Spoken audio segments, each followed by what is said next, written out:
Kalau saya bergereja di GPDI, Pentakosta ya. ya, Oke, silakan. Apa yang mau disampaikan? ini boleh saya bertanya kah kepada Romo Cafe? Ini Ya, silakan, kebetulan silakan, silakan. begini Romo, kebetulan kemarin itu sebelum saya menikah sama istri saya itu Katolik. Setelah menikah dia dengan saya, dia menjadi karismatik. Nah, yang saya mau tanya Romo begini, tentang Katolik kan saya nggak pahamnya gimana. Saya mau pengen tahu gimana Romo. Kan ada itu doa melalui doa kepada Maria. Itu saya pengen tahu. Itu kita berdoa melalui Bunda Maria, itu dia sampaikan kepada Tuhan Yesus atau ke Allah Bapa itu Romo. Oke, ya penting sekali. Prinsip dasar kekatolikan, doa kepada Allah, oke, bersama dengan orang kudus. Kok orang kudus sudah mati? Ini pertanyaan. Mereka sudah mati, contohnya begitu, oke? Mereka sudah mati, bagaimana mereka bisa omong dengan Tuhan Allah? Ya, bagi kita mereka mati. Tetapi lihat di Yohanes 11 ayat 25-26, mereka mati atau tidak di hadapan Allah. Oke Romo, begini Romo. Saya tahu alurnya kemana. Biarkanlah saya selesaikan gagasan. Kalau nanti ayatnya belum dibaca, engkau saya potong juga. Bagaimana? Oke. Oke, siap Romo. Yohanes 11 ayat 25, jawab Yesus, "Akulah kebangkitan dan hidup. Barang siapa percaya kepadaku, ia akan hidup walaupun ia sudah mati. Dan setiap orang yang hidup dan yang percaya kepadaku tidak akan mati selama-lamanya." Percayakah engkau akan hal ini? Durlai, percayakah engkau akan perkataan Yesus? Bahwa Yesus bilang, akulah kehidupan dan kematian. Barang siapa yang percaya dan hidup di dalam aku, tidak akan hidup walaupun sudah mati. Percayakah engkau? Bagi 100% kita, saya percaya kalau perkataan Yesus Romo. oke, artinya di hadapan Allah, mereka yang sudah mati ini, mati atau tidak? Ini tubuh jasmani atau apa itu Romo? Saya tidak omong tubuh jasmani dan tidak. Saya omong, baca kembali ayat 25. Engkau dengar baik-baik di sini. Jawab Yesus, "Akulah kebangkitan dan hidup. Barang siapa percaya kepadaku, ia akan hidup walaupun ia sudah mati."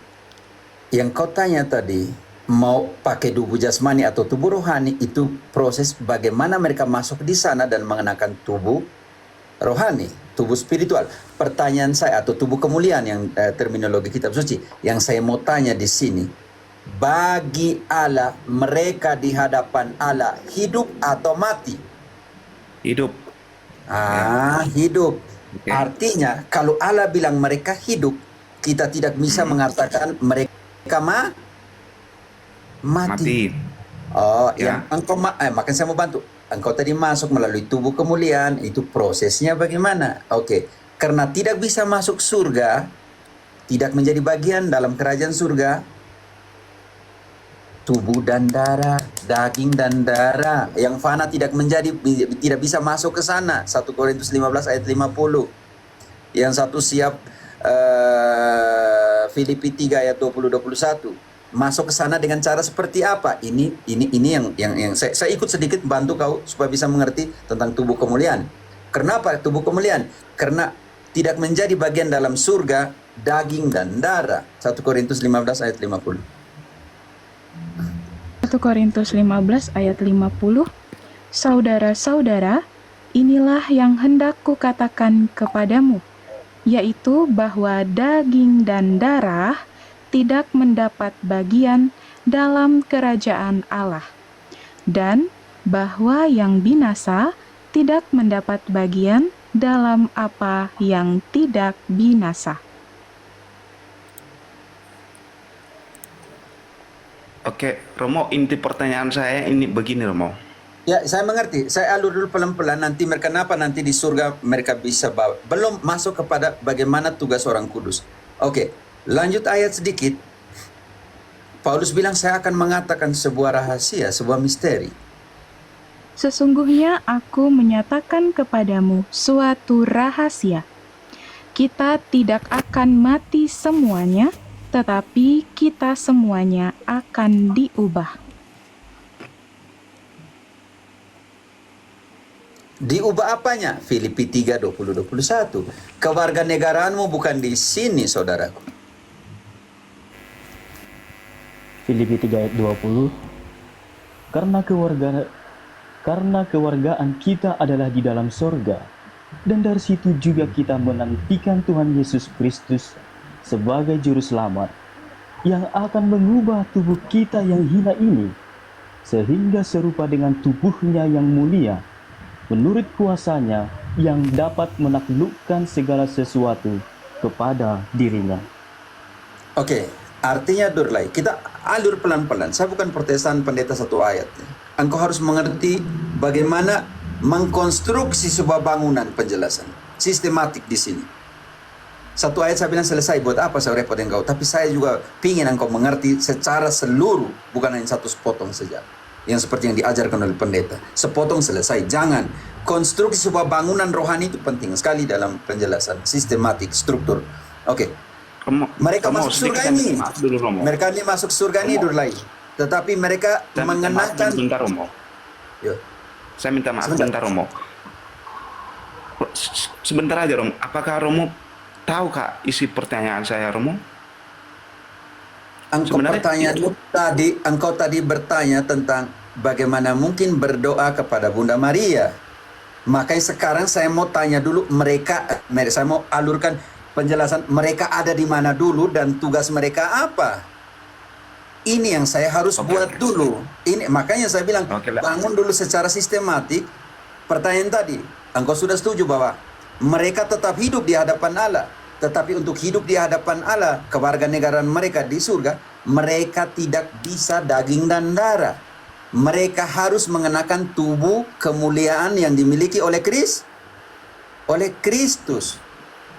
Engkau dengar yang bacaan dari Filipi 3 ayat 20 tadi? Kewarganegaraan kita di surga. Dan kita dikenakan tubuh kemuliaan yang Kristus punya. Di situ engkau setuju? Oke, setuju kok. Ayo, Setuju. Romo. Oke, setuju. Sekarang mereka sudah ada di mana nih? Di surga. Pertanyaan saya di sini. Kalau mereka sudah di surga dengan tubuh kemuliaan, pertanyaan sekarang, kalau begitu mereka punya tugas untuk apa?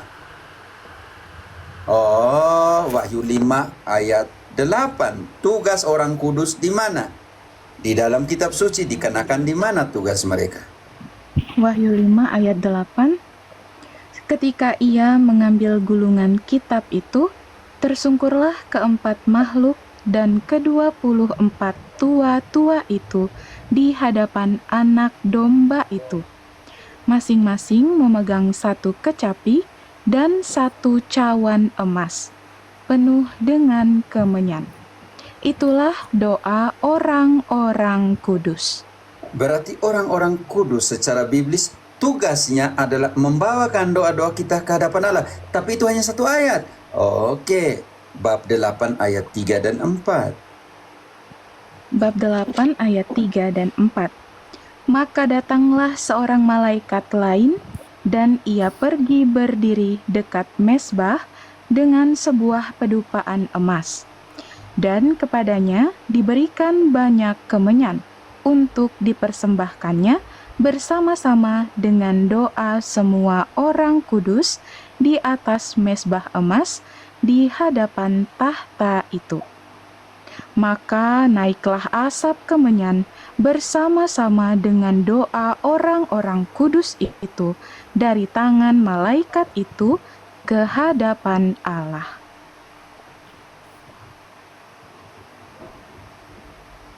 Artinya di situ tugas dari orang kudus membawakan apa, saudaraku?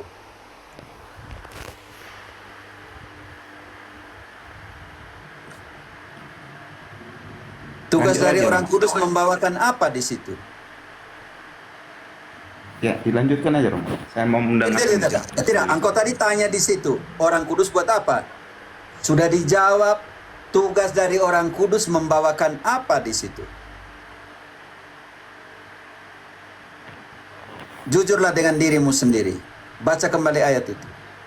Maaf Romo, ya boleh dibaca ulang. Tadi sempat Dengar nggak dengar. baik-baik.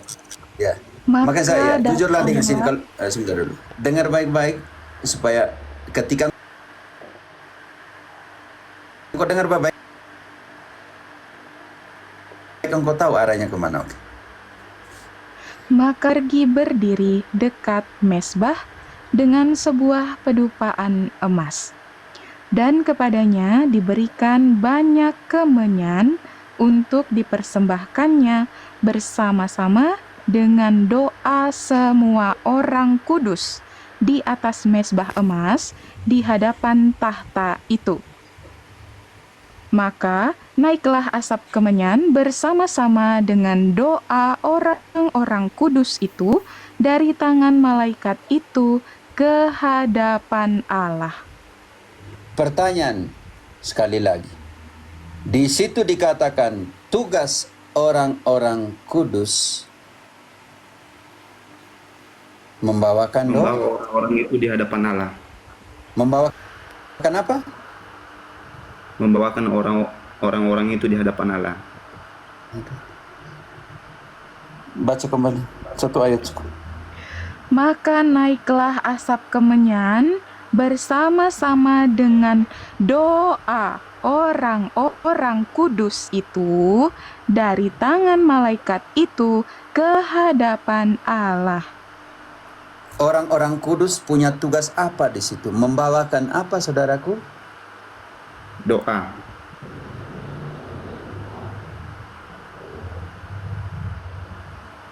Tugas, tapi mereka bilang, kan mereka sudah mati. Tapi tadi engkau sudah jawab bahwa di hadapan Allah tidak ada orang mati. Buktikan di mana orang kudus, orang yang mati itu berbicara kepada Allah. Gampang. Bab 6 ayat 9 sampai 11. Bab 6 ayat 9. Dan ketika anak domba itu membuka meterai yang kelima, aku melihat di bawah mesbah jiwa-jiwa mereka yang telah dibunuh oleh karena firman Allah dan oleh karena kesaksian yang mereka miliki. Dan mereka berseru dengan suara nyaring katanya, "Berapa lama lagi, ya penguasa yang kudus dan benar, engkau tidak menghakimi dan tidak membalaskan darah kami kepada mereka yang diam di bumi?" Dan kepada mereka masing-masing diberikan sehelai jubah putih, dan kepada mereka dikatakan bahwa mereka harus beristirahat sedikit waktu lagi, hingga genap jumlah kawan-kawan pelayan dan saudara-saudara mereka yang akan dibunuh sama seperti mereka. Pertanyaan saya untuk Durlai. Kan mereka sudah dibunuh atau tidak tadi? Sudah dibunuh. Tapi mereka masih bisa berseru kepada Allah? Ya. Itulah intercesi orang kudus. Artinya, Allah itu adalah Allah orang hidup atau orang mati. Dalam Lukas 20 ayat 38, Allah bukan Allah orang mati. Berarti engkau orang Kristen, tetapi engkau berprinsip bahwa engkau mempunyai Allah orang mati. Kitab suci tidak omong itu. Di dalam Lukas 20 ayat 38, Allah adalah Allah orang hidup. Dibaca mau? Ya. Setiap ayat kalau sebut baca, tidak usah tanya lagi. Oke. Lukas 20 ayat 38. Ia bukan Allah orang mati, melainkan Allah orang hidup. Sebab di hadapan Dia semua orang hidup.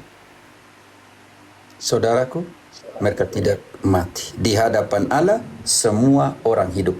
Karena mereka hidup dan kita hidup, maka kita adalah keluarga Allah. Rizka, Efesus 2 ayat 19, Robert siap 1 Timotius 2 ayat 1.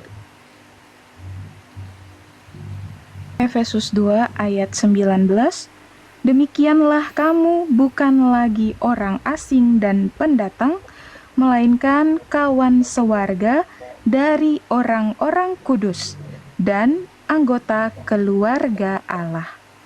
Mereka sudah di sana dan kita masih di sini.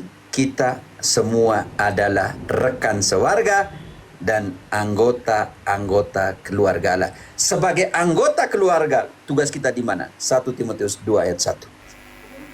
1 Timotius 2 ayat 1.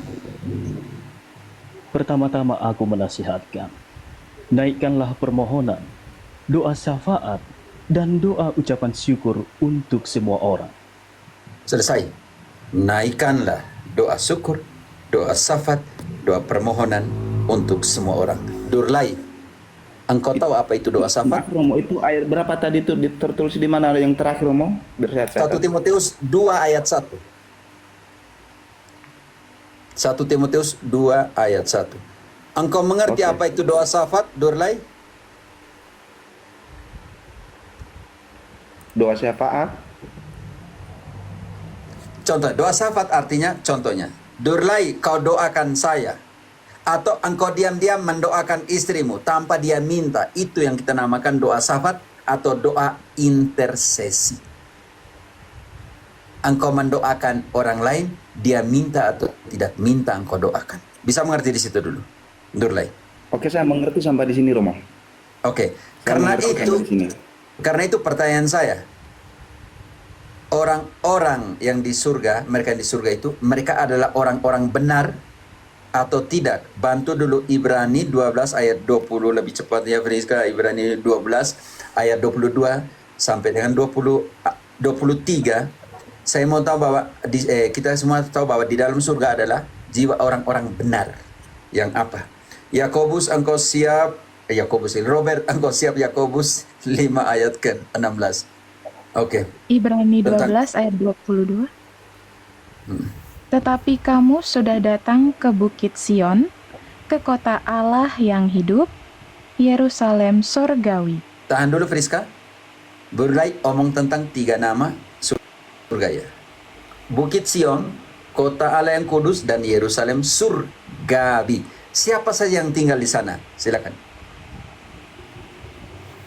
Dan kepada beribu-ribu malaikat, Tahan dulu. Beribu-ribu Suatu- malaikat.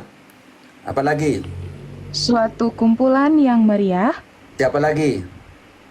kepada gereja anak-anak sulung, Siapa lagi? yang namanya terdaftar di sorga, dan kepada Allah yang menghakimi semua orang, Siapa lagi? dan kepada roh-roh orang-orang benar yang Garis. telah menjadi sempurna. Garis bawahi. Di surga hidup roh-roh orang-orang benar yang sudah apa?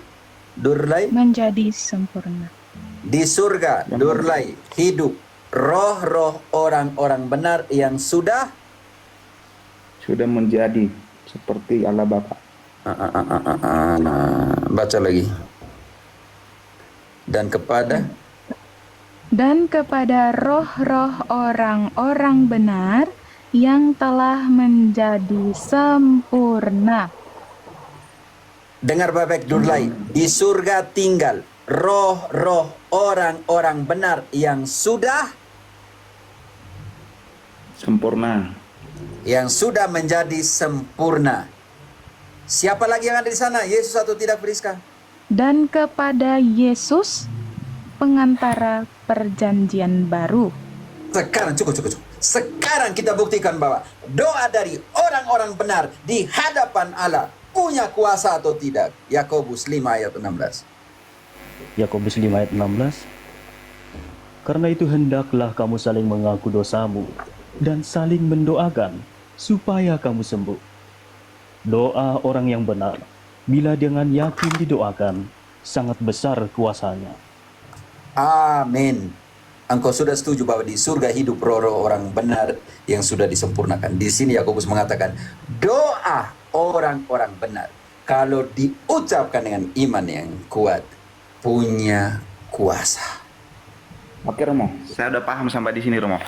Ini. Bukankah Yesus yang berkata sendiri begini, Romo? Akulah jalan dan kebenaran yang hidup.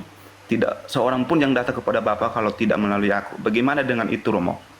Itu Oke. berarti Jadi kau seakan-akan jangan pikir, jadi di situ ayat itu kau jangan pikir bahwa Yesus adalah tukang catat kau punya intensi. begini Romo. Pemahaman saya Akulah memang jalan, nggak terlalu sebentar. jauh, Romo.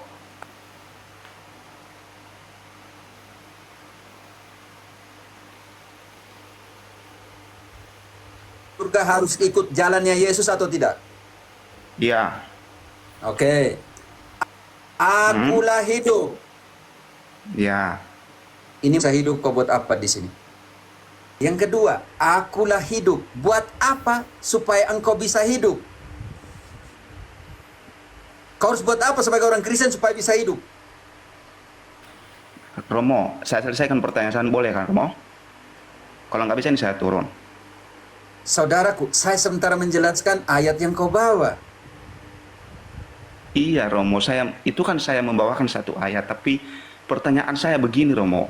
Berarti di luar Yesus berarti kita bisa sampai kepada Bapa di surga melalui Bunda Maria kah? Seperti itu? Kenapa bencinya kamu kepada Bunda Maria? Kita sudah jelaskan tugas dari orang-orang benar di hadapan Allah itu seperti apa. Saya tidak membenci Bunda Maria Romo. Iya, iya. Padurlai. Saya tidak membenci. Bukan. Sebentar, Terminologi. Saya membenci Bunda Maria saya, Romo. saya mau mengatakan begini. Bapak tadi dengarkan gak di kitab Wahyu itu doa orang kudus melalui malaikat kepada Allah? Apakah itu ayatnya salah karena orang kudus melalui malaikat kepada Allah? Saya tanya. Apakah salah juga perkataan Yesus ketika dia berkata, "Akulah jalan Sebentar kebenaran dulu. hidup"? Anda kan mau membantah kepengantaran Sebentar, saya di sini. Bunda Karena Maria. itu, sebentar. Karena itu saya jelaskan konteks ayat yang kau bawa. Akulah jalan, kebenaran, dan hidup. Saya mau jelaskan itu dulu supaya engkau bisa mengerti. Jangan sanding ke Bunda Maria dan semuanya dulu.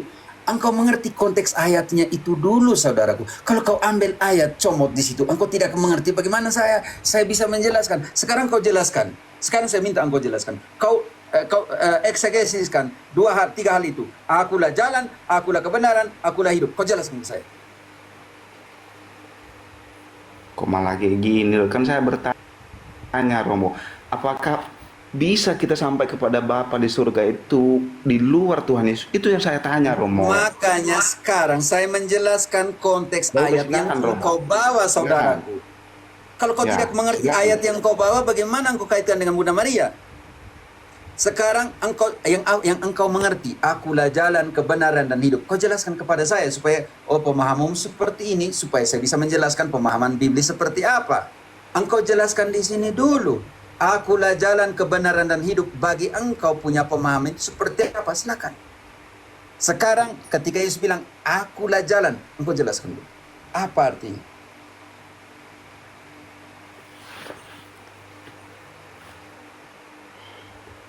Kalau untuk Engkau menjelaskan jelaskan. saya Karena engkau ambil ayat itu, maka engkau harus mempertanggungjawabkan. Dan engkau sandingkan ke Bunda Maria, bukan apalagi Bunda Maria dalam pengertian itu, karena Yesus adalah jalan, kebenaran, hidup. Sekarang saya butuh engkau jelaskan apa artinya akulah jalan, akulah hidup, akulah kebenaran. Kau jelaskan itu kepada saya dulu, supaya setelah dia Begini, mengerti Rom. dulu konteks ayat itu atau tidak. Kalau tidak memang rusak. Kau jelaskan di situ dulu. begini Romo, maksud saya begini Romo, apakah kurangkah kalau melalui langsung kepada Yesus kita berdoa biar kita sampai kepada Bapa di surga itu Romo? Itu maksud saya Romo. Iya, saya butuh engkau jelaskan dulu, akulah jalan, akulah hidup, akulah kebenaran, supaya engkau bisa mengerti itu dulu. Kau jelaskan itu dulu. Maaf Romo, kalau ilmu saya belum. Bukan soal engkau punya ilmu, soal yang kau pahami Ya. itu dulu tentang itu. Tetapi tentang kau kaitkan dengan Bunda Maria, kau punya ilmu. Tetapi untuk ini kau tidak bisa jelaskan, kan jadi lucu. Gini, saya buat simpel ya, Pak Durlai. Tadi kan Anda menawarkan yang namanya ayat tadi ya, itu sebagai penegasan untuk argumentasi Anda. Akulah jalan, kebenaran, dan hidup, kata Yesus. Itu kan. Nah, sekarang yang Romo pintakan itu adalah tolong terangkan artinya jalan apa, artinya kebenaran Oke. apa, artinya hidup itu apa. Itu dulu. Oke, begini Karena Romo. tadi yang membawa Itu dalil pemahaman itu. saya Romo ya. Nah, langsung silakan terangkan. Oke. Akulah jalan dan kebenaran kalau pemahaman saya pribadi ya Romo ya. Akulah jalan dan kebenaran yang hidup berarti melalui dialah kita sampai kepada Bapa melalui Yesus.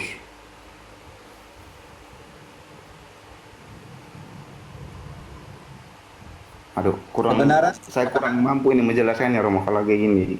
Karena tadi Tapi ketika kemauan saya engkau melakukan, engkau melakukan interposisi dengan Maria, engkau bisa. Tapi untuk menjelaskan ayat ini supaya kau mengerti, engkau tidak bisa, kan jadi lucu.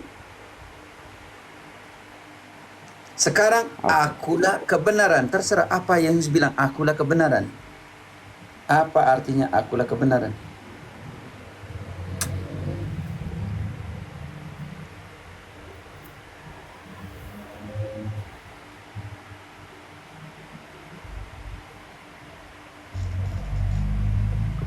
kalau ditanya balik, kalau kayak gini lah Romo diturunkan aja lah. Saya mau bertanya malah ditanya balik. Karena saudaraku, engkau ambil ayat supaya engkau mengerti ayat yang engkau ambil, supaya sandingkan dengan Bunda Maria. Jangan hanya engkau tahu ambil ayat ini, konteksnya Yesus punya, lalu engkau kontraposisinya kepada Bunda Maria. Apa ada sih ayat itu ada hubungan dengan Bunda Maria atau tidak? Di manakah analisa teologis di situ tentang akulah jalan kebenaran dan hidup? Yang ini makanya ketika engkau ambil suatu ayat, engkau harus mengerti ayat itu berbicara tentang apa. Ini yang saya maksudkan di situ, supaya jangan lari dari konteks dari ayat itu. Ketika Yesus bilang, akulah jalan, karena dia adalah satu-satunya. Yang kau jelaskan tadi, karena dia adalah imam agung itu. Tidak lagi ada imam agung yang lain. Ketika dia bilang, akulah hidup, artinya engkau harus makan dia supaya dia hidup. Engkau dapat hidup. Yohanes 6. Siapa yang makan tubuhku dan minum darahku, aku akan memberikan dia hidup. Tidak akan mati lagi. Contohnya nih, di dalam Yohanes 6 ayat 51, dari 50 lah. Yohanes 6 ayat 50. Inilah roti yang turun dari sorga. Barang siapa makan daripadanya, ia tidak akan mati. Akulah roti hidup. Akulah roti apa di situ?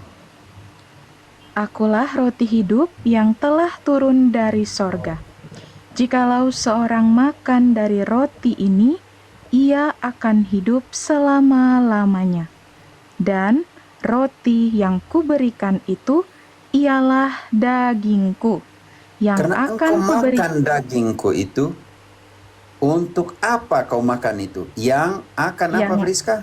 Yang akan kuberikan untuk hidup dunia. Ayat 54.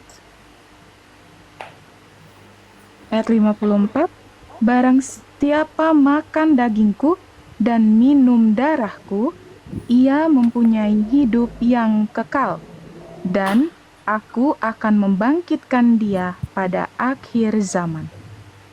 Ayat 57. Hidup atau tidak hidup kalau kau makan ini? Sama seperti Bapa yang hidup mengutus aku, dan aku hidup oleh Bapa, demikian juga barang siapa yang memakan aku akan hidup